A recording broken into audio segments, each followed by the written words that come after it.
konferensi pers atau menyampaikan rilis terkait penanganan kasus korupsi penyewaan tanah Kelurahan Maguwoharjo,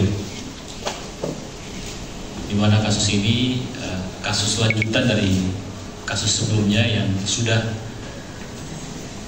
tahap 2 atau sudah diserahkan ke kejaksaan dengan tersangka Lurah Kelurahan Maguwoharjo. Penanganan kasus ini tentunya sebagai bentuk komitmen dari Polda DIY dalam rangka memberantas kasus korupsi.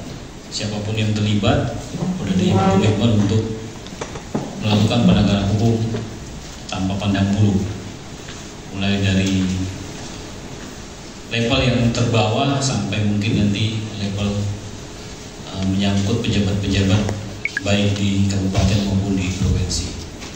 Laporan kasus dari masyarakat terkait dugaan penyewaan tanah kas dan Palumbuh Kelurahan Maguwoharjo oleh perangkat kelurahan kepada pihak swasta, tentunya untuk kepentingan pribadi yang tanpa disertai izin atau tanpa dilengkapi izin dari Gubernur DIY, sehingga menimbulkan kerugian negara sebesar 805.600.000 rupiah. Nanti untuk kronologis lengkap kasusnya akan disampaikan oleh Dirkrimsus. Selanjutnya kami Direktorat Reserse Kriminal Khusus Polda DIY akan melaksanakan atau menyampaikan pengungkapan dari tindak pidana korupsi yang dilaksanakan atau dilakukan oleh perangkat kelurahan, di mana untuk waktu dari tindak pidana ini terjadi dalam kurun waktu 2020 sampai dengan 2023. Lokasinya adalah di Pedukuhan Pugeran, Kelurahan Maguwoharjo, Kabupaten Sleman. Di mana di sini kami menduga adanya tindak pidana korupsi yang dilakukan, di mana secara bersama-sama para pelaku ini melakukan perbuatan melawan hukum atau melakukan secara tanpa hak menyewakan tanah desa Kelurahan Maguwoharjo dengan tanpa izin dari Gubernur DIY. Di mana total dari tanah desa yang disewakan secara tanpa izin itu totalnya lebih dari 2,5 hektar, yang terdiri dari tanah desa dan juga tanah Palumbuh Kelurahan Maguwoharjo. Jadi perlu diketahui bahwa hasil dari penyelidikan dan penyidikan yang dilakukan oleh Direktorat Reserse Kriminal Khusus, bahwa sebelumnya kami sudah melakukan penetapan tersangka Lurah Maguwoharjo dengan inisial K, yang saat ini pun sudah beberapa waktu yang lalu sudah divonis oleh pengadilan dan mendapatkan vonis pidana 2 tahun penjara.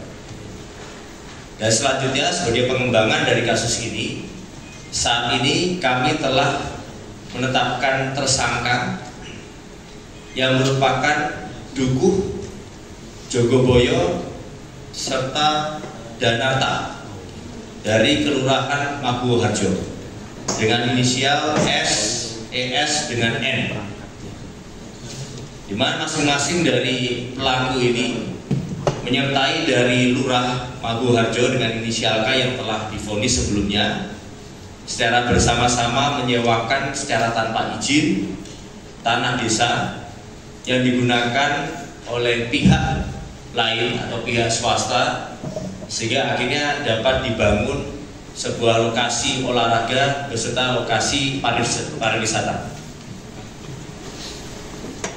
Adapun pasal yang kami sangkakan dari ketiga tersangka ini, yaitu adalah pasal 2 ayat 1 junto pasal 3 dan atau pasal 11 dari Undang-Undang tentang Pemberantasan Tindak Pidana Korupsi, dengan ancaman pidana paling maksimal adalah 4 tahun dan paling lama 20 tahun penjara serta denda paling sedikit adalah 200 juta dan paling banyak 1 miliar rupiah. Adapun tadi sudah disampaikan oleh Bapak Kabid Humas, total kerugian dari tindakan yang dilakukan oleh perangkat kelurahan ini itu mencapai hingga 805 juta rupiah, dan saat ini penyidik sudah berhasil melakukan penyitaan total 272 juta 500 ribu rupiah.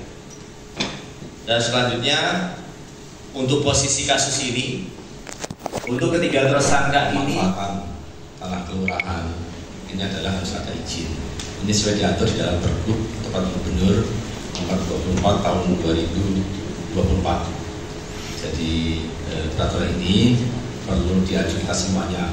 Jadi setiap orang, setiap siapa saja yang memaparkan harus ada izinnya.